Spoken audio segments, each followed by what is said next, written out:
үзэгчтэй та бүхэнд амралтын өдрийн мэндийг хүргэе. Ярилцсан хөтөлбөр шинэ дугаараа эхлүүлж байна. Эхнийхээ зочноор бид улсын их хурлын гишүүн Сэд Төржиг өрөөд байна. Та сайхан зусч байна уу? Сайхан зусч байна. За энэ 7 хоногт таны санаачилсан гэр бүлийн гишүүтэй хамт өргөн барьсан хуулийн төсөл ихэнх анхаарал татлаа. Хоёулаа тэр хуулийн төслийн талаар дэлгэрэнгүй яриа. Сургуулийн өмнөх боловсрол болон ерөнхий боловсролын тухай хуульд нэмэлт өөрчлөлт оруулах тухай хуулийн төсөл. За яагаад энэ хууль ач холбогдолтой юм бэ? За манай улсын хувьд бол одоо 21 аймаг 330 сумтай. Тэгээд энэ сумдуудад маань бол 200-аад мянган малчин өрх байна. За тэгээд энэ малчин айлуудын хувьд бол газар зүйн байрлалын хувьд бол Монгол орны одоо өнцөг улам бүрт за Монгол улсынхаа энэ тусгаар тогтнол газар нутгийн бүрэн бүтэн байдлыг харж хамгаалж явдаг ийм малчт маань за уулын амандаа байна тий. Говийн одоо тал хээр нутагт байна. Сумын дөөсөө малаа дагаад бэлчээрээд байгаа. 100 км-т байна, 50 км-т байна. Тэгээ ингээд амьдарч байгаа. Газар нутгаа хамгаалж байгаа. Байгаль орчноо хамгаалж байгаа. Мах сүг айвал дөрвөлж байгаа. Тэгээ энэ ахуй соёлоо нуруунд дээр авч явж байгаа. Тэгж байгаа. Тэгээ энэ малчин айлуудын хувьд бол сүүлийн 20 жил 6 настайд нь одоо сургуульд авдаг болсноос хойш хүүхдийг нь малчин айлуудын гэр бүлд одоо амьдралын хэв маягийг өөрчлөгдсөн. Жишээ нь одоо 6 настай хүүхдээ 7 настай хүүхдийг бол дотор байранд ганцаараа байх ямарч боломж байхгүй. Айлын хүүхэд, нялцраа хүүхэд, нялх хүүхэд. Тэгээд тийм учраас айлын одоо өрхийн одоо тэр голцоо өрхийн тэргүүн нь маллаа авч үлдээд тэгээд 100 км-ийн цаана байгаа. Сумын төв дээр ээж нь хүүхдээ харж ингээд 1-2 дугаар ангид сургаж байна. За ингээд энэс үүдсэн энэ асуудлууд тэр айлуудын асуудлууд зардал нэмэгдэж байна. Хүүхдүүд нь одоо аавгаа санаж байна. Хүүхдүүд нь одоо амьдралаас хол өсч байна. Төв суурин газар бараадж байна. Нөгөө сүүсайл одоо нөгөө ажил төрөл нь одоо хэцүүдж байна. За тэгээд эндээс үүдэж бол одоо нийгмийн өрх толгойлсон эмэгтэйчүүд, өрх толгойлсон эрэгтэйчүүд, гэр бүл салалт, харигталт тэгээд одоо янз бүрийн асуудлууд. За тэгээд хамгийн одоо ноцтой асуудал нь бол малчин өрхийн тоо буураад байгаа. Жишээ нь сүүлийн 3 жил гэтэл Монгол улсын хэмжээнд 7-8 мянган юм залуу малчд байхгүй болсон байна.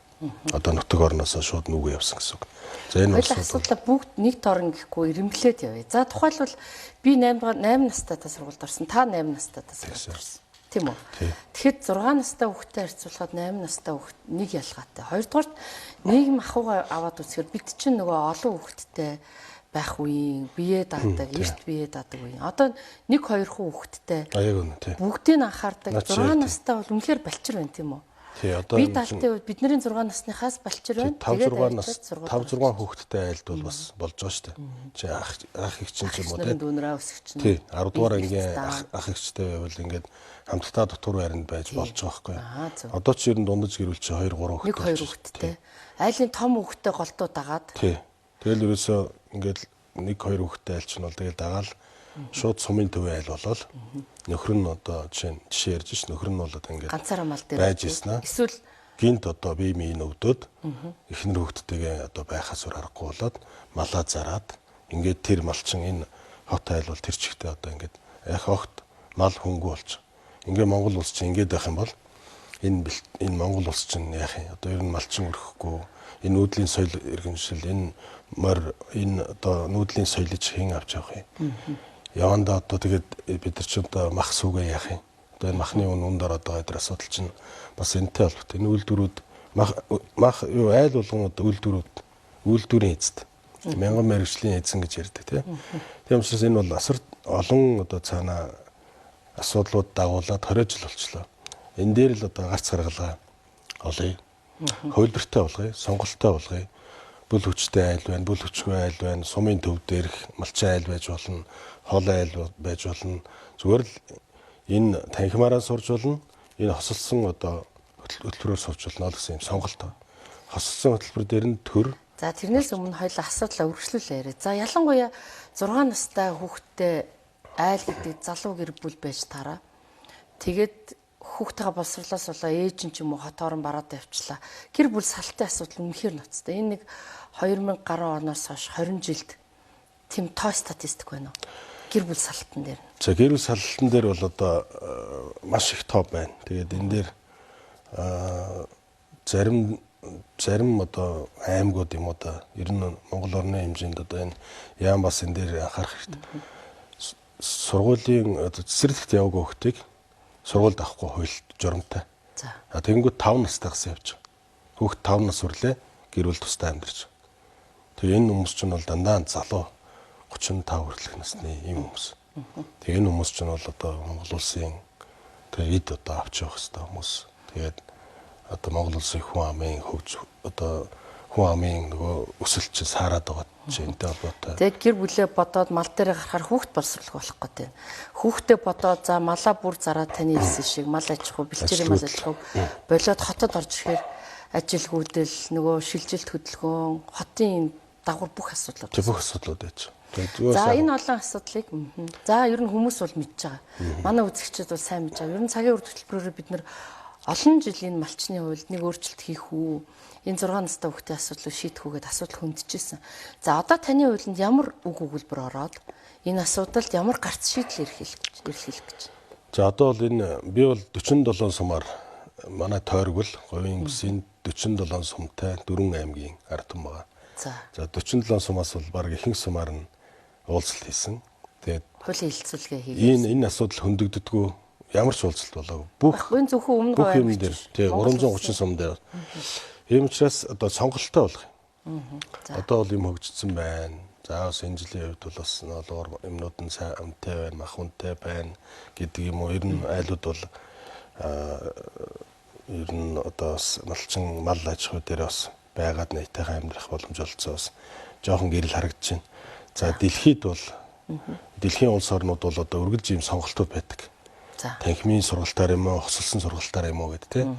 Хосолсон сургалт нь одоо 10% нь танхимдаа тийм. Ангийн багш руугаа очно.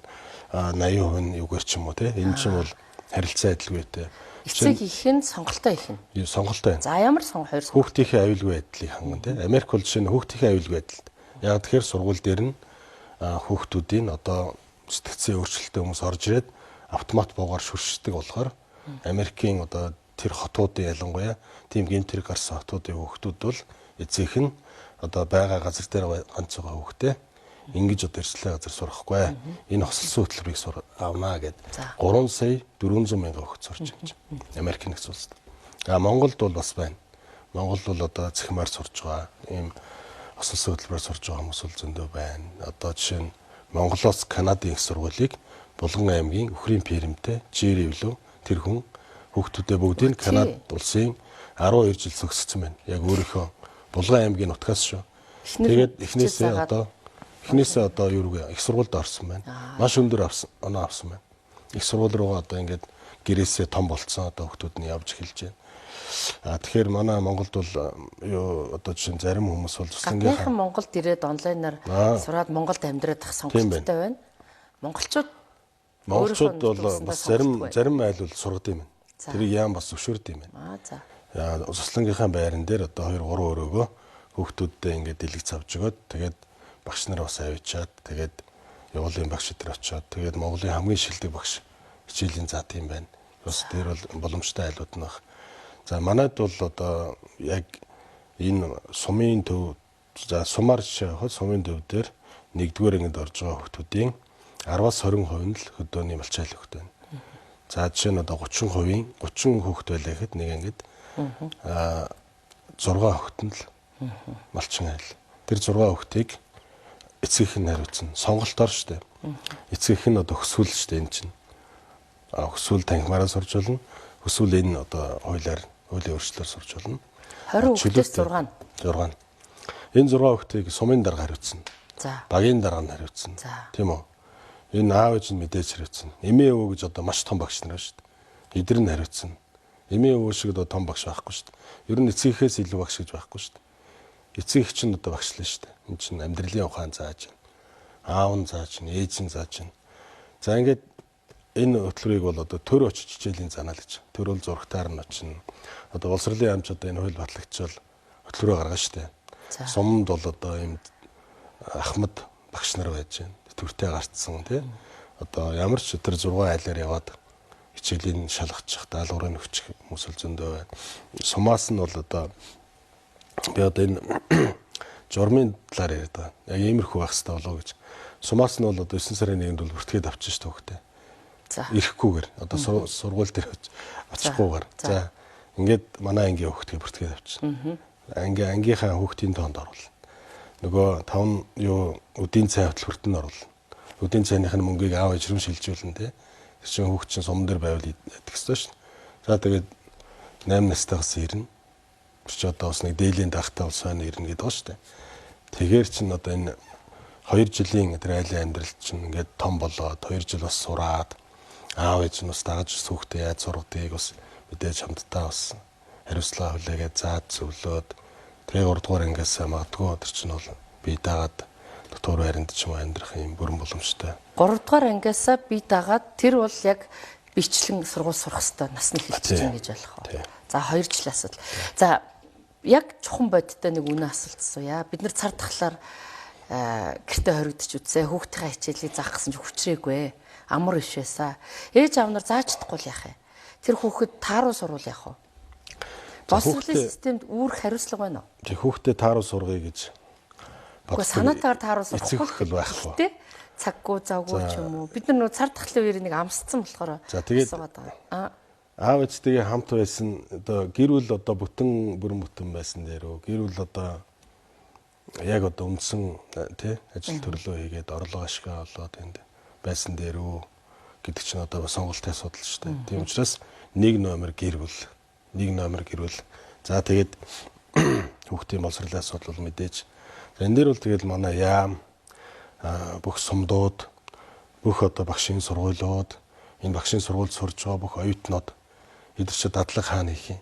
Энэ дадлагыг чи одоо жинхэнэ одоо тэг яг энэ осолсон хөтөлбөрөөр хувилбарт одоо сургуулиар энэ чи одоо яамнаас бол ингэж нэрлээд хувилбарт хөтөлбөр гэж нэрлэдэг. Жинхэнэ тэр одоо бүсд байгаа багшийн сургуулийн оюутнууд бол жинхэнэ энэ дээр очиж яах хэвээр дадлах хэвээр хүүхдүүдтэй одоо аргуурлаа заах хэвээр. За энэ хууль маань ингээд хэлцэдэд эхлэх юм бол зөвхөн малчд биш. Тариаланчд тийм үү?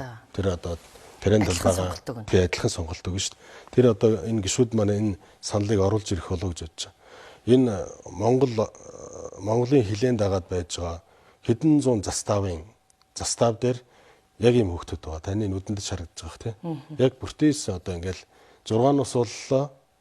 Одоо тэгэл тэр гэр бүл ингээл явахаас аргагүй. Энэ заставууд тариаланчд болчихд тэгээд одоо хамгийн одоо алс байгаа хүмүүст бол ийм одоо бүрэн боломжтой. Цаг хугацааг асуул да. Одоо ингээд хаврын чуулган дууслаа.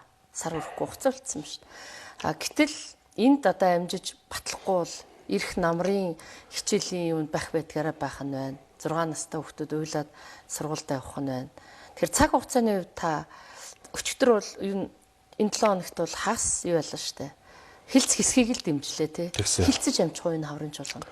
За энэ 7 хоногт бол яг хилцэх хэсгийг бол төрийн байгуулалтын байгаар нэг шууд маа дэмжиж одоо ямарсан чагсаалтанд оруулсан. Энэ хаврын чуулганд бол арай л багтахгүй болов гэж бодож байна. Тэгээд одоо яаралтай одоо засгийн газраас анхаарад ч юм уу тий. Одоо ямар юу байдیں۔ Хулдааны дэг эдэр тэр юу байна. Улсын их хурлын дарга өөрөө зөвшөөрч гараа зөвшөөрсөн 36 гишүүн байгаа. Зөвхөн одоо би биш. Чи одоо бүх одоо гишүүд л яриад байгаа. Тэгээд чуулганд л энийг яриад байгаа хүмүүсийн чихэнд хоногшсон. Ерөөсөө л нэг энэ асуудал байгаа. Тэгээд энэ асуудлыг ингээд тойроод яваад байх юм бол бид нар бол улам л их хохирол амсах гэдэг. Манай улс энэ хохирол маш том хохирол. Тэр гэр бүлүүд тэр малчид байхгүй болж байгаа. Энэ өв соёл тээгчд байхгүй болж байгаа. Суман дээр одоо наадам хийх чинь огт уралдах моргүй бол яана. Барилдах одоо малчтын тоо цөөрсөн гэж та нэг тоо баримт түрүү ярьжсэн. Тэрийг ахаад нэг үзэгчдэд хэлвэл сүүлийн хэдэн жилийн судалгаагаар юу яаж гарсан? Энэ 2022 онд бол 190 мянган малчин өрх байсан юм байна. За ингээд сүүлийн 3 жилд зөвхөн 15-аас 34 насны залуу малчд бол 8-аас 9 мянгаар буурсан байна. 8-9 мянган малч огт байхгүй болсон. Бид нар чи ингээд нөгөө хөдөөгийн сэргэлтгэл эндээс л хүмүүсээ авчиж гал үзээд байгаа шүү дээ. Гэтэл яг үнэндээ хүмүүс бас очихгүй байгаа чинь боловсролын асуудал байгаа.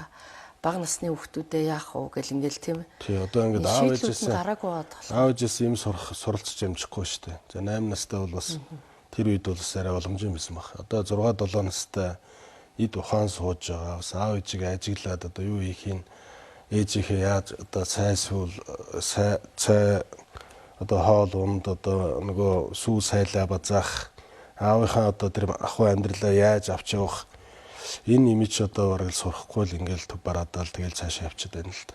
Тэгээд ер нь ингээд удам залгасан малчин эдэр яаж бэлтэх юм. Бид нар одоо ингээл яг боловсролд нь анхаарал ингээл цаашаа мэрэгжил эзэмшүүлээл шүдний эмчхүүлч болгоод яваад байл тэгээд яах юм. Ер нь энэ хим малаа маллаа. Одоо энэ өв соёлыг Монголын онцлогийг хэн хариуцж авч үлдэх юм. Энэ манай Монголын төр бол энэ дээр анхаарах хэрэгтэй байхгүй юу? Энэ бол зөвхөн одоо нэг боловсролын яамны асуудал биш. Энэ бол одоо гэр бүл хүүхэд залуучуудын яам тий.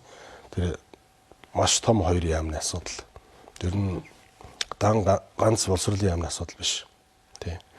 Яг бид нар ч одоо технологийн дэвшил бүх юм болцсон үед бол бас нүдэнд бууж гинөө. Цар тахлын өмнө энийг ярьсан бол ойлгохдохгүй байх. Тийм баха. Гэтэл бид нар цар тахлын үеэр 2 жил цахимаар явахдаа сургалтын мод бол юу нь үр дүнтэй, яавал боловсролын чанар ундын, яавал сайжруулах ингээд бас харьцан удирдсан байна. Ингээд нэг юу яхад нэг юм гэрэл байна уу гэж харахад биш хүүхдүүд гар утас оролдоод байгаа биз.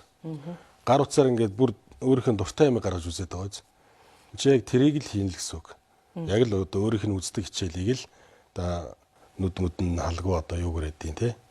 Одоо айл болгон ч одоо нарны энергиээр ажиллаж нэг юутай шүү дээ. Зураг дараад юм байна шүү. Тэгээ энэ дээр нь бол төр одоо боломж олцоо байвал энэ дээр нь дэмжих хэрэгтэй. Тэр дата нэгж одоо дата интернетийн хөлсөн дээр нь бол дэмжих хэрэгтэй. Мэдээж үдийн цай улс дээр өгч байгаа юм чи тэр хөлтөд өгч дараа. Тэгээ үдийн цай ярьсан дээр одоо тэр Монгол улсын хэмжээнд бас сая хүүхдээ үдийн цай өгч хэрэгтэй байгаа. Энэ үдийн цайг бол 1-5 дугаар ингэ өгöd байгаа шүү дээ улсын хэмжээнд. Хууль нь бол гарцсан өгсдөө гээд үе шаттай өгнө гээд Монгол улсын төсөвч одоо 33 их найд болцсон хэрнээ үе шаттай явж байгаа гэж яриад. Энэ бол би бол одоо энэ туйлын хөлийн зөвшөөрөхгүй. Тэгэхэд өмнө говьд Орногов аймаг аль хэдийн өгöd эхэлсэн.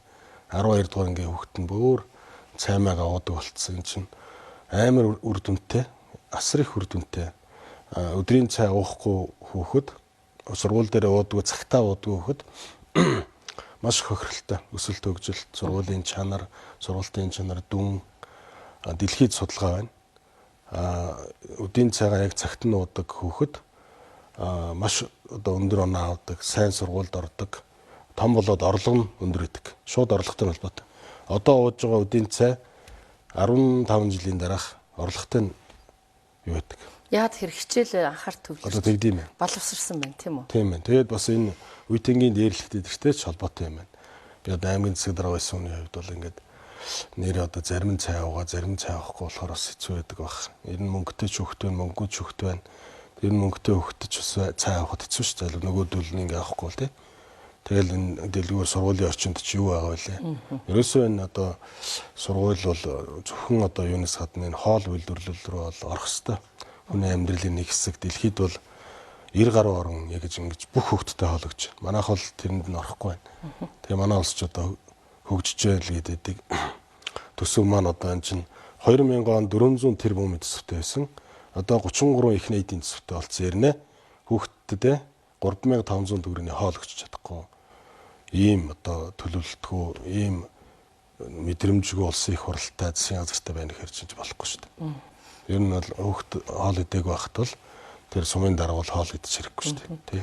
Сургуулийн насыг тийм үү юу 6 наснаас сонголттой болгох үдий хоол гэ та бол бүр утгаараа яг хүүхдийн боловсрол сурлагын асуудал руу эрүүл мэндийн асуудал дээр нь бас. За энэ хууль бол яаралтай гормоор хилцэгдэж амжуул хаврын чуулганд батлагдана, амжихгүй бол намрын чуулган руу дараа жилийн үдийд малчтын хүүхд 6 настайд орсон хэвээр байж ах нэ.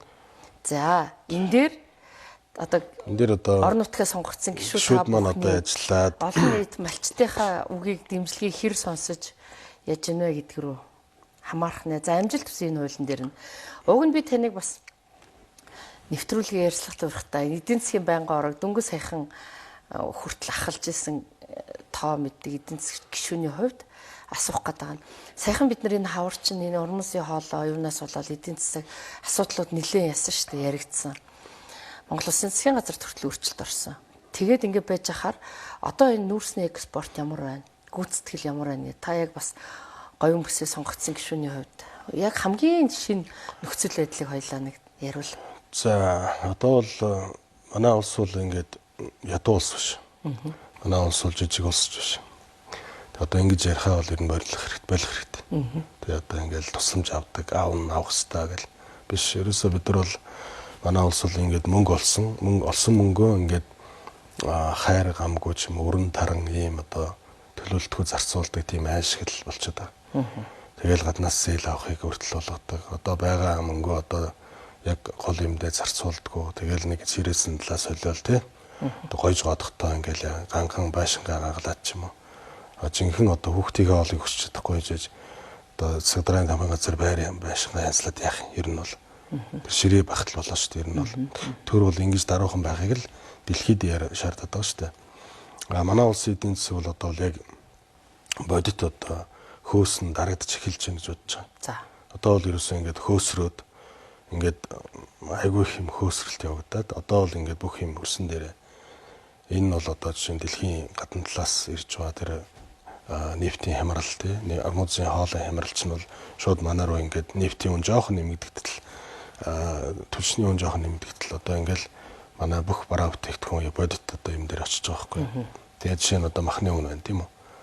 Мах гэдэг чинь малчин гэдэг чинь юм чухал юм байна. Мах гэдэг чинь юм үнцэнтэй юм байна. Одоо махны экспорт хийх чинь аюул чухал юм байна. Тэгэл одоо малчт нь одоо их баярлал одоо төвийн сөв суран газрынхаа хүмүүс маань одоо бас хэцүү бол ингээл байж лээ. Энэ хөөсрэлт бол дарагдж байгаа нь бол яг энэ бодиттой байдал бол энэ багхгүй юу. Тэгээ одоо бид нар бол энэ татварыг өндөр байлгаснараа амьдрал сайжрахгүй юм байна гэдгийг их төсөв төвлөрүүлснээр амьдрал сайжрахгүй байна гэдэг дээр бол эвлэрч байна шүү дээ. Одоо татварын багц хуулинд өөрчлөлт оруулах гээд яг одоо хэлцээд явж байна. Маш чухал хууль шүү дээ. Одоо хүн амын орлогын албан татвар бол одоо цалингаас 792 мянга хүртэлх цалинд нь бол ингээд тэр хэмжээнд нь бол тиг огт татвар авахгүй. 792 мянгаас 2 сая хүртэлхт нь бол 1%. Тэгээ 2 саяас дээш цалинд нь бол 10% гэдэг ингээд явж байгаа. Явах гээд одоо ингээд тохирчлоо. За ингээд нөтийг яах вэ? Нөтийн одоо босго төлдөг 50 тэрбумын одоо аж ахуйн нэгжүүдийг 50-аас дээшийг өгдөг байсан. Нөгөө аж ахуйн нэгжүүд маань хэцүү байгаа учраас 400 тэрбум болгоход ингээд ярьж байна. Тэгээ аж ахуйн нэгжийн орлогын албан татварыг бас буурууллаа. Ингэснээрээ одоо энэ төсвийн нөгөө орлогч нь буурах ч гэсэн ард иргэдэд бол энэ мөнгө нь очиж гин гэсэн үг шүү дээ. Юм учраас одоо төсвөө татвараа хэтэрхий өндөр байлгаад энэ эдийн засгийн газар сайн авч чадахгүй байгаа учраас одоо ард иргэдтэй татвараа бууруулад энэ жижиг дунд бизнес эрхлэгчид энэ иргэдээ одоо орлоготой байлгах гэсэн юм бодлого барьж байгаа. Гэх мэтийн зүйлүүд байна. За одоо ингээд байгалийн байлг бол яг өндөр үнэтэй байгаа энэ үед бол мэдээж одоо зис нөөснөөс бол хамаатай байна. Тэгэл энэ нөөсний урхайнууд байгаа аймагуд тэр бүс нутгууд бол өстой тоос шороондоо дарагдаал өдөрт бол мянган машин одоо нөөс экспортлж одоо бидний цалин тэтгэвэр ингээл бүрдэж байна. Тэгээд бид нар бол одоо ингээд яг одоо хөгжихгүй одоо ингээд нэг хүндрэл бэрхшээл сошиалын юугаар л амьдч болохгүй л дээ. Бүх юм бол цаашаа хөгжөөл дэвшээл одоо явж байгаа юм учраас. Сая яг банк орон дарга бахта та эдгээр хуулиудыг авч гарав уу? За энэ одоо яг хэлцэгдэж байна. Одоо энэ эхний хилцүүлгүүд ингээд явагдаад яг эдийн засгийн байнгын орны дарга байхад бол одоо энэ гол асуудлуудыг за аймаг бонд гаргадаг болж эхэллээ тий. Аймагуд одоо танаа өмнөгөө аймаг салхиглалаа шүү. Өмнөгөө аймаг бол одоо яг өөрөөгөө санхүүжүүлдэг 6 аймаг байгаа. Энэ 6 аймагудаас эхлээд ингээд өмнөгөө аймаг бонд гаргаж эхэллээ. Бонд бол ерөөсөө тэр аймаг одоо өөрийнхөө орлогоор хийж болох хуулийн ганц л хувьд байгаа. Өөр бол одоо хийх боломж байхгүй.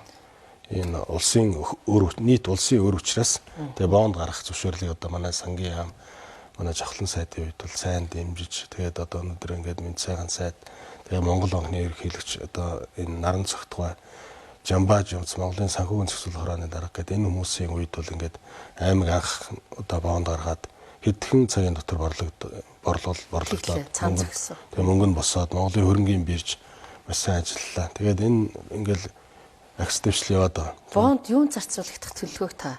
Бонд бол одоо өмнө нь жишээ нь одоо бүх станц нь ингээд дэлбэрэхэд бэлэн. тий. Тэгээ ингээд хүчин чадал нь байхгүй. Үрснэ. Тэгээд 50 мегаваттын дулааны цэцлэгийн систем барих юм. Тэгжээж одоо нэг өмнө орчин одоо амьдрал цааш өргөжлөх гэдэг. Тийм байна. Дулаан цахилгааны хосолсон. Тийм. Тийм. Ер нь дэд бүтэц яг эрчим хүчээ шийдэг бол хөгжил гэж ярихад хэцүү шүү дээ. Уул уурхай ашигт малтмал бүх юмны үүс болсон Өмнөгов аймагт тийм үү. Боонд босгохгүйгээр аймаг нь өөрөө юу яхахгүйгээр санхүүжилдэхгүй дулаан цахилгааны асуудлыг шийдэг байсан хэрэг хүмүүс үнэмшгэд бас бих. Тийм. Гэтэл сая яг дөнгөж санхүүгийн боломж нь одоо л гарч байгаа юм байна тийм үү. Тэгж байна. Одоо л ойлгож байгаа. Ашиглалтанд орсон дулааны цахилгаан станцыг одоо шинжилж байгаа. Чод 98 онд ашиглалтанд орсон. Тэгээ маш их Япон Солонгос хятадын ийм зуухнууд чинь нийлж яриад ингээд маш их хэвдрэл гардаг байсан. Тэгэл аймагаас торцоор явал өнөөдрийг хүрсэн. Одоо бол шинэ байшин барихад дулаан өх боломж болсон. Өмнө аймаг 70 задгаад чинь тийм их шилжилт хөдөлгөөн уул уурхайг дагсан хөгжил байна. Тэг хүн ам маш их нэмэгдэж байгаа. Тэлэх боломж авахгүйсэн байна. Тэгэл одоо нөгөө хамгийн их баялагтай гэдэг боловч одоо нөгөө станца барих боломжгүй байж байгаа. Сая л одоо зөвшөөрөл гарч байгаа. Тий. Тэгэл одоо нэг сайн. Ер нь орон нутгаа хөгжүүлэх бол орон нутагт нь хөгжих эрх мэдлийн төсвийн захин зарцуулах энэ эрх мэдлийн өгчөмөр ялангуяа Өмнөгов шиг улсын хөгжлийг урд нь гараад одоо мөрлөө чирээ явж байгаа аймагт тийм үү. Тий одоо бол ингээд засгийн газар бол ингээд ямиг төвлөрүүлээд ингээд ачаал өөр дөр өөрөх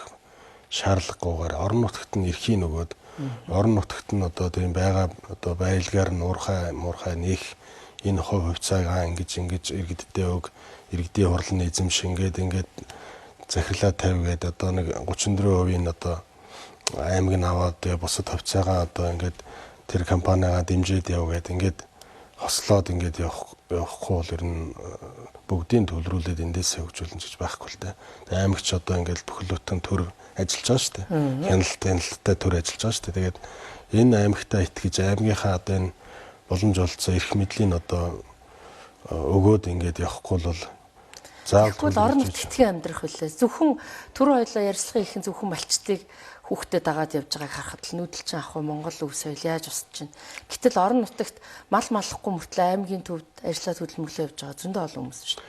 Тэгээ одоо энэ том өргөн удаа нутгийг эзэнтэй зөвхөн одоо хот руу хот суурин газрын хөгжлийг ингээд рекламдаад байгаа байхгүй. Гэтэл одоо аймаг чинь том болох, сайхан болох бүрэн боломж байгаа шүү дээ. Одоо чинь ипотекийн зээлийг бол тэр хамгийн өндөр юутай нэг юм уу хамгийн бага нь бол Улаанбаатарт. Тэр аймагуудад бол их олон олгож ээж ингэж бүгдээрээ нийтээр монголчууд чинь сайхан амьдрч жишээ нь тий. Тэгэхээр иймэрхүү бодлогуудыг гаргах хэрэгтэй байна. Зөвхөн одоо ингээл одоо чинь Улаанбаатар гоё бол Монгол гоё болно байхгүй шүү дээ. Аймагуд чинь гоё бол энэ чинь Монгол дээрээ сайхан болно. Тийм учраас аймагуд чинь боломж бол байж шүү дээ. Бүгдээрээ бас боломжууд байна. Тэрийг нь жоохон эрх мэдлийн нөгөөд хяналтаа тавиад ингээд хийх хэрэгтэй. Тэгээд одоо бид нар чинь бол агчлын жоохон удаан л байна. Тийм учраас дөрвтэй одоо энэ аймаг орон нутгаа дэмжсэн энэ бодлогын шийдвэрүүдийг гаргаад явал манай 21 аймаг бол дорол одоо улсаас татаас авахгүй, улсаасаа татаас авахгүй өөрөөгөө санхүүжүүлээд улстай орлого оруулаад тэгээд гоё одоо байлгийн сангаараа одоо хүн болгон хөрөмтөлтэй болоод ингээд эрүүл мэнд боловсруулан бүр ингээд гоё болгоод явах боломж байна. Одоо бол энэ аймаг ярьсан дээр юу гэдгийг энэ тогтолцоог ингээд босоо болгоцсон. Эмнэлгийн дарга энэ яам тавьдаг болсон. Боловсруулалтын хэлтсийн дарга энэ яам тавьдаг болсон. Бүр аймаг орон нутаг. Тий. Аймгийн даргад бол ямар ч эрх мэдэл байхгүй болсон. Яг төвлөрлийг буцаад ингээд аймгийн цэцэг даргын бүр улам төвлөрүүлээд. Тий. Аймгийн цэцэг даргын баруун гарт нь эрүүл мэнд, зүүн гарт нь боловсруулалтын асуудал байх хэвээр. Энэ хоёр дарга нь шууд жоохон загнахаар л одоо сайттай ярина гэж яваад өгдөг. Ийм байвал одоо цэцэг дарга тэр чинь яаж ажиллах юм? Яаж тэр хүний боловсролд анхаарах юм? Тэр одоо ингээд яг хариуцж байгаа даргын дээрээс тавиад өгч байна. Тийм хуулид ч тийм юм руу орох завч байхгүй. Тийм хууль одоо гişүүд санаачлаад ингээд явж байна. Тийм үү. Тэр нэг энэ 6 байгууллагыг нэг энэ аймаг засаг дараад нь эрхийн нөгөөч. Тэгвэл энэ ажил чи их сайжрах гээд байна.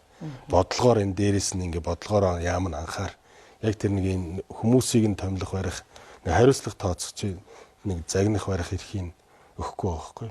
Тий. Тэр шууд дээрээс ингээд хүн ирэх гээд байхгүй.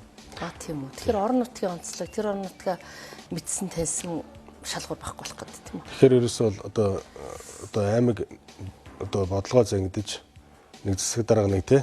За бүх хүмүүсийн эрүүл мэндийн анхаарал ихээр л эндээс одоо шал өөр юм ирэх гээд болчиход байна. Энэ бол энэ ямар хуулийн дээр ийм зүйл зарч? Энэ бол нөгөө нэгжийн тухай хуулийн дээр.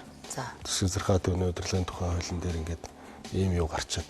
Яг энийг өөрчлөх гээд ингээд яг одоо улсын их хурлын гишүүд тэгээд засгийн газар хоорондоо ингээд одоо яаж мэтгэлцэж байна. Яг одоо бол энэ өргөн удам нутагт хүн амаа тэнд нь оршин тогтнуулах гэж тийм үү. Одоо жишээлбэл татвар ээлтэй бодлого явуулчаад боловсон хүчний хувьд ийм төвлөрсөн бодлого явуулах хоорондоо хавцлахгүй юм. Тэгээд яг зөрөөд байгаа. Бодлого ингээд зөрөөд. Одоо амьдрал тэгж дэмжиж ингийн гэсэн мөртлөө хүн нь тэндээ тийм үү. Таата сайхан амьдрах гахаар бас өөр төрлийн хуулиуд эрх зүйн орчинд харшилтаад байвал бас хүн амьдрах таатай орчин биш. Тийм байна. Тийм. За таны санааг ойлголоо. За урилга хүлээ авч хүрэлцэн ирж ярилцлаганд орсон танд баярлалаа. За баярлалаа. Энэ шинэ баталгаа зорж яваа хуулийн төсөлд амжилт хүсье. За их баярлалаа танд. За баярлалаа. За. Их үзэгчтэй дараагийн зочноор хөтөлбөр үргэлжлэнэ.